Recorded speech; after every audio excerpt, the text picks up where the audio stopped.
Hi guys, welcome to my channel. मैं हूँ राधा गुप्ता। आज कोई स्टोरी नहीं है। आज हम ब्रेन के ऊपर बात करेंगे। ब्रेन रूल्स यानी हमारा ब्रेन जो है किस तरीके से वर्क करता है। अगर ये आप जानना चाहते हो तो वीडियो को इन तक ज़रूर देखिएगा। तो इस ब्रेन के 6 रूल्स हैं जिन्हें हम फॉलो कर सकते हैं और अपनी लाइफ को चेंज कर सकते हैं। तो आज मैं ब्रेन के 6 रूल्स के बारे में बताऊँगी। जो हमारा फर्स्ट ब्रेन रूल है वो है exercise boost brain power. Exercise हमें सिर्फ फिजिकली नहीं बल्कि मेंटली भी स्ट्रांग रखता है एंड हमें बढ़ती उम्र की ओर आगे ले जाता है। हमें एक्सरसाइज करना क्यों ज़रूरी है? सिर्फ फिजिकली नहीं बल्कि मेंटली स्ट्रांग रखता है। बिकॉज जब आप एक्सरसाइज करते हो आप अपनी बॉडी से ही भी फिट रहते हो और मेंटली भी फिट रहते हो। एंड इससे आपका ये भी प्रॉफिट है जैसे उम्र हमारी बढ़ती जाती है, जो लोग ज़्यादा एक्टिव होते हैं वो उनकी एज ज़्यादा होने के बावजूद भी वो ज़्यादा प्रोडक्टिविटी बने रहते हैं। जब हम एक्टिव रहते हैं तो हमारा ब्रेन ज़्यादा वर्क करता है। और इससे ये भी पता चला है कि जैसे हमारी उम्र बढ़ती जाती है, जैसे कि बहुत लोग एजेड हो जाते हैं तो उन्हें कई सारी बीमारियां घेर लेती हैं। लेकिन अगर आप एक्टिव रहेंगे फिजिकली और मेंटली तो आपको बीमारी के बहुत ही कम चांस होते हैं, रिस्क नहीं होता है, आप बीमार नहीं होते हैं और आप उसी उम्र में भी उतना ही एक्टिव रहते हैं जैसे कि आज के डेट पे 20 ईयर के यंगस्टर एक्टिव होते हैं। उस तरीके से आप बढ़ती उम्र 70 की उम्र में भी आप उतने ही एक्टिव होते हैं, क्योंकि फिजिकल एक्सरसाइज हमारे नर्वस सिस्टम को सेरोटोनिन एंड डोपामाइन एंड नॉरफिन को रिलीज़ करता है। इसे एक एग्जांपल से समझते हैं। जिम और फ्रैंक दो व्यक्ति थे। जो जिम था वो वृद्धाश्रम में रहता था, वो इनएक्टिव था, बस टीवी देखता था, चलते फिरते रहता था। जो जिम था वो बेवजह अक्सर दुखी हो जाया करता था, रोने लगता था। उसी तरफ फ्रैंक था जो कि हमेशा एक्टिव रहता था और वो हमेशा फिज़िकली और मेंटली दोनों एक्टिव था, काम भी करता था। 90 साल की उम्र में भी उसने म्यूज़ियम बनाने का काम भी पूरा किया और वो अच्छी एक हेल्दी लाइफ स्टाइल भी जी रहा था और काफ़ी खुश भी था। तो हमें यही सीखने को मिलता है। ब्रेन रूल नंबर 1 यही है कि हम हमेशा एक्टिव बने रहें। फिजिकली और मेंटली के लिए हमें एक्सरसाइज करना बहुत ज़रूरी है। इससे हम मेंटली फिजिकली तो एक्टिव रहते हैं और मेंटली भी एक्टिव रहेंगे। आप बताओ, आपको क्या लगता है इससे क्या फ़र्क पड़ता है? कि जब आप खुश रहते हो और ज़्यादा एक्टिव रहते हो, इससे क्या होता है, आप पॉजिटिव थॉट से भरे होते हो, आपके दिमाग में निगेटिव थिंकिंग नहीं आती। क्योंकि जब हम खाली रहते हैं तो हमारे दिमाग में बहुत सारी निगेटिव थिंकिंग आती है और हम मतलब कि कहते हैं ना कि खाली बैठो तो शैतान भी दिमाग में घर बना लेता है। तो खाली बैठने से हम हमेशा अक्सर बेवजह रोने लगते हैं, दुखी हो जाते हैं। और एक्टिव होने से इससे क्या होता है, पॉजिटिव एनर्जी हमारे बॉडी में बनी रहती है और हम पॉजिटिव थॉट रखते हैं। आपकी 20 मिनट की एक्सरसाइज आपको पॉजिटिव थॉट से भर देती है और मेंटली फिजिकली दोनों एक्टिव रखती है।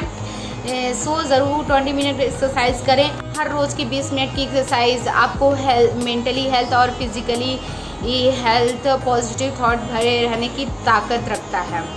सो 20 मिनट एक्सरसाइज रोज़ करें टाइम निकाल करके। अगर आप उससे ज़्यादा कर सकते हैं तो उससे ज़्यादा भी करें। जो हमारा ब्रेन रूल नंबर 2 है वो है survival. The human brain evolved to.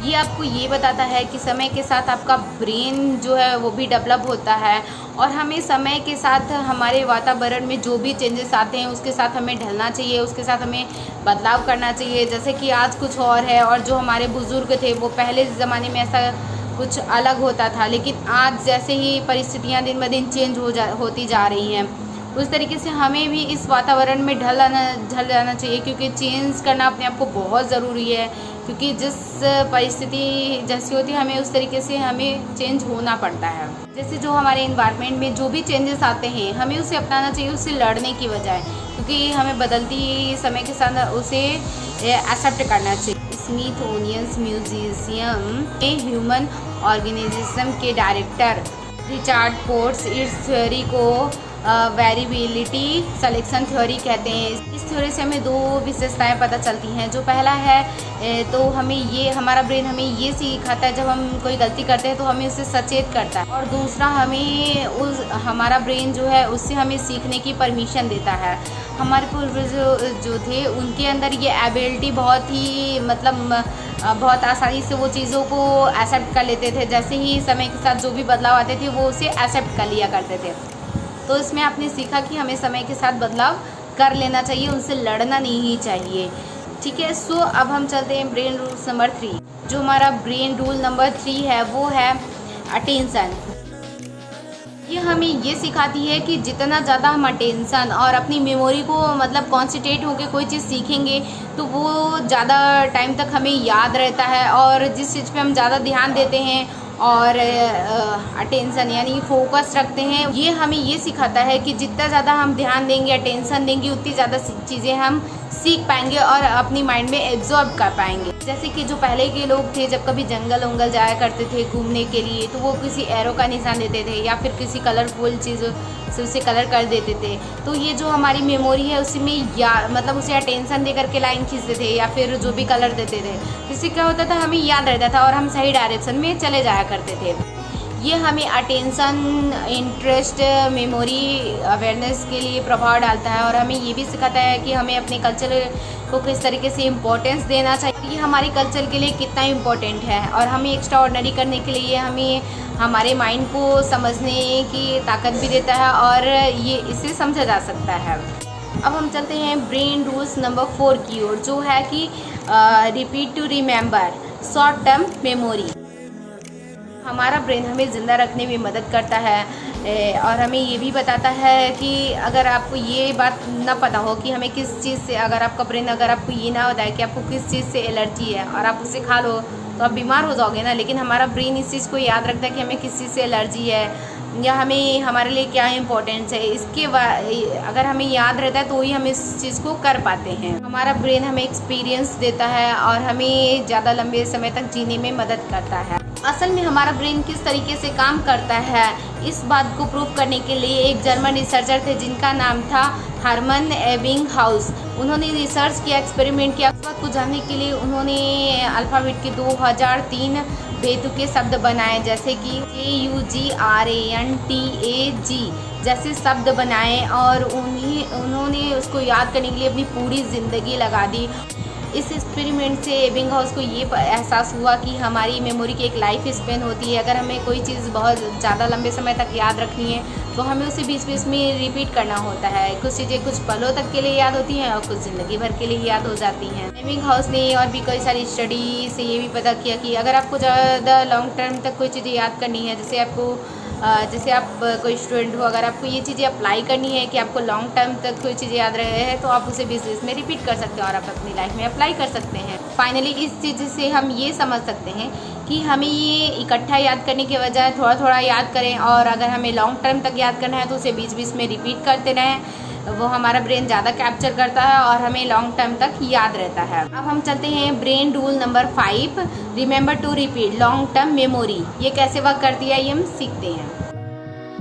जैसा कि नाम से पता चलता है, शॉर्ट टर्म की मेमोरी इतनी भी शॉर्ट टर्म की नहीं होती है। साइंटिस्ट एलन बेडले के अनुसार इसमें 3 कॉम्प्लेक्स के फैक्टर होते हैं। पहला है वो है ऑडिटोरियो, दूसरा है विजुअल, तीसरा है एग्जीक्यूटिव।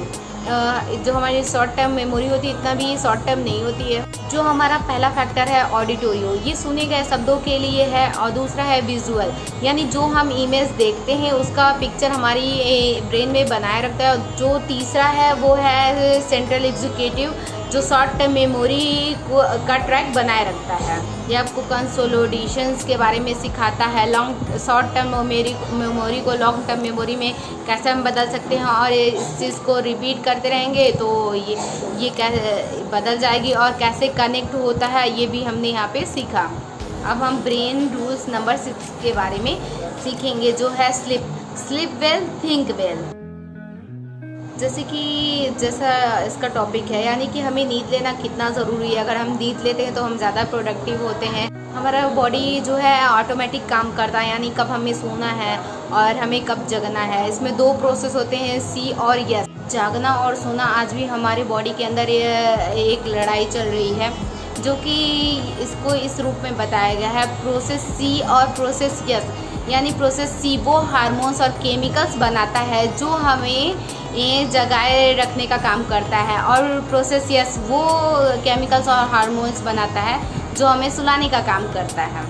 इस लड़ाई में जो प्रोसेस ज़्यादा हावी हो जाती है, यानी कि जो जिसकी पॉसिबिलिटी ज़्यादा हो जाती है, इससे क्या है, अगर हमारी बॉडी ज़्यादा थक चुकी है तो हमें रेस्ट लेना चाहिए। यहाँ तक कि दोपहर में एक झपकी लेना भी रिसर्च से ये भी माना जाता है कि हमारी बॉडी के लिए हेल्दी होता है। आपने इसमें ये सीखा कि हमें नींद लेना कितना ज़रूरी है। अगर हम अपने बॉडी को रेस्ट देते हैं तो वो ज़्यादा स्मार्ट तरीके से काम करता है और हेल्दी भी रहता है। हमारा ब्रेन एक मसल्स की तरह होता है, जैसे कि इसे एक्सरसाइज की भी ज़रूरत है, उसी तरीके से रेस्ट की भी ज़रूरत होती है। तो उम्मीद करती हूँ ये रूल्स आपकी ब्रेन की कैपेसिटी को बढ़ाने में मदद करेगा। तो हमने ये जाना कि इस 6 रूल्स को फॉलो करके हम बहुत कुछ चेंज कर सकते हैं। हमारा जो ब्रेन है इंफॉर्मेशन को प्रोसेस करके बहुत सारे सिस्टम को डेवलप करता है। इस 6 रूल्स को आपने ये जाना कि हमारा जो ब्रेन है वो कितना पावरफुल है, और हमारा जो ब्रेन है इंफॉर्मेशन की प्रोसेस का एक सिस्टम है। और आपने ये देखा कि ये कितना बेमिसाल कॉम्प्लेक्स एक मशीन की तरह है, ये आपको चौंका देने वाला काम करके दिखाता है। तो हमारा माइंड है उसे अनलॉक करें। हमारे अंदर बहुत सारी पोटेंशियल है जिसे हम अचीव कर सकते हैं। हमें हैरान कर देता है और कभी कभी बहुत ही कमाल कर देता है। तो अपनी इस ब्रेन का ध्यान रखें, इसकी पोटेंशियल को अनलॉक करें, और इससे आपको ये भी पता चलेगा कि ये आपको चौंका देने वाला भी काम कर सकता है। तो अपनी इस ब्रेन को ओपन रखें, और इतनी पोटेंशियल आपके अंदर है जो आप, क्योंकि यही ब्रेन से एक गरीब से अमीर इंसान बन जाता है और अमीर से गरीब भी हो जाते हैं। तो हमारे इस ब्रेन के अंदर बहुत ही पोटेंशियल है, इसका ध्यान रखें। आई होप इससे आपको बहुत कुछ सीखने को मिला हो। अगर आपको इससे बहुत कुछ सीखने को मिला होगा तो हमने यहाँ पे जाना कि हम ब्रेन के 6 रूल्स को फॉलो करके हम अपने ब्रेन्स को एक्टिव कर सकते हैं और बहुत ज़्यादा वर्किंग में रख सकते हैं। अगर आपको वीडियो पसंद आई हो तो वीडियो को लाइक और चैनल को सब्सक्राइब कर दीजिएगा, और कमेंट करके बताइएगा कि ये वीडियो आपको कैसी लगी। Thank you so much for watching this video.